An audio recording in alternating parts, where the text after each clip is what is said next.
9 News at 9 with the full story on Shays Rebellion. We now go over to Juan and Nicole for more on this. Thank you, Frank.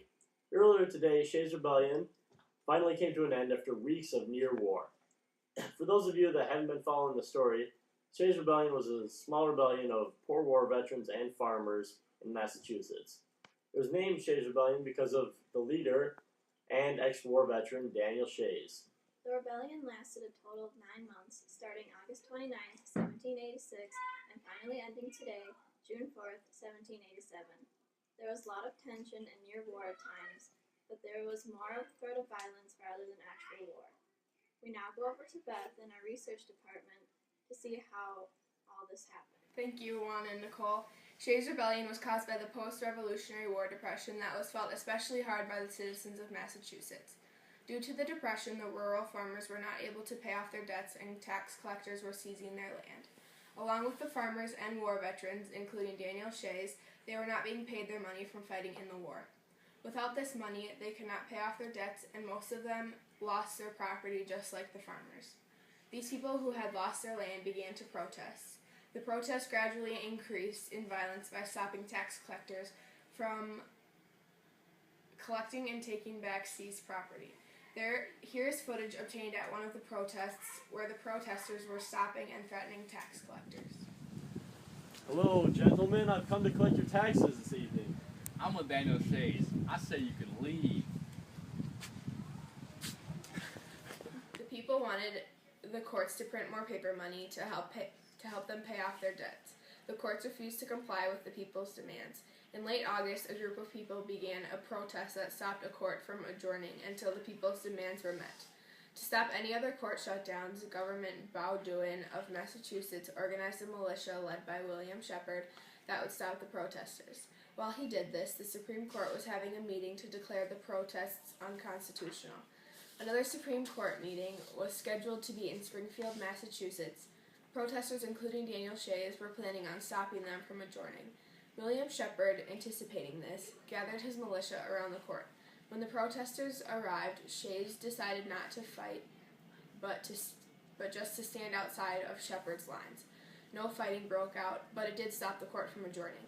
For the next several months, Daniel Shays organized protests to stop other courts from adjourning.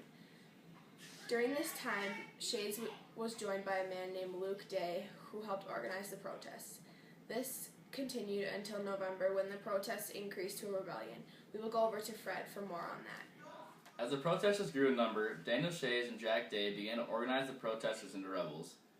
They got weapons and began to organize an attack on the Springfield Armory. William Shepherd knew that the rebels were after money, so he anticipated that they would attack the armory. Shepherd organized a large militia and waited for Shays' force to attack. When Shays got to the armory, they noticed that they were outnumbered and undersupplied. Shepherd decided he should fire grape shots at the rebels in order to repel them. One of the rebels was filming when Shepherd's men fired the grape shot. Here is that film.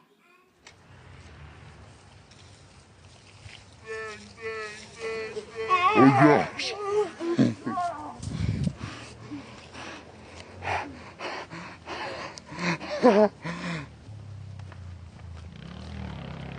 When Shepherd's men fired, they killed 4 and left a few others wounded.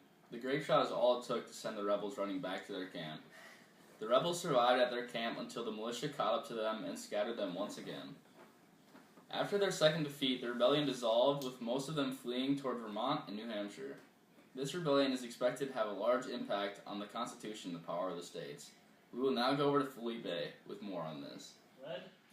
And yes, the rebellion is going to impact the Constitution in the future. This rebellion brought up the problem of what do we do if people rebel? To solve this problem, the government is expected to change the Constitution so that the new executive branch will have more power over control on rebellions, like this one. The states are also expected to get more power so that they too will be able to control rebellions. That is the basics of what we expect the changes to be. Thank you, and back to you guys. Fox 9 News Report at 9. Signing off with Nicole, Felipe, Fred, and Beth. And join us next week on our segment of Musket Cleaning 101 with our host, Juan. Have a good night. peace.